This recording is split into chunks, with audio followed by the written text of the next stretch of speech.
Jesus wasn't buried quickly out of kindness. He was buried quickly because time was running out. The Bible says his body had to be placed in the tomb before sundown. Most people think that's just a cultural detail. But in Jewish law, sundown wasn't symbolic. It was a hard deadline. In Jewish timekeeping, a new day begins the moment the sun sets.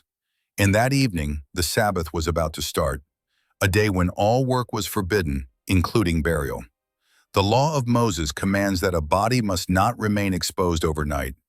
Anyone left hanging after sundown was considered cursed. So if Jesus wasn't buried before the sun disappeared, he wouldn't just be delayed. He would publicly violate the law he came to fulfill. That means Joseph of Arimathea wasn't moving calmly. He was racing against the sky. Roman permission had to be granted.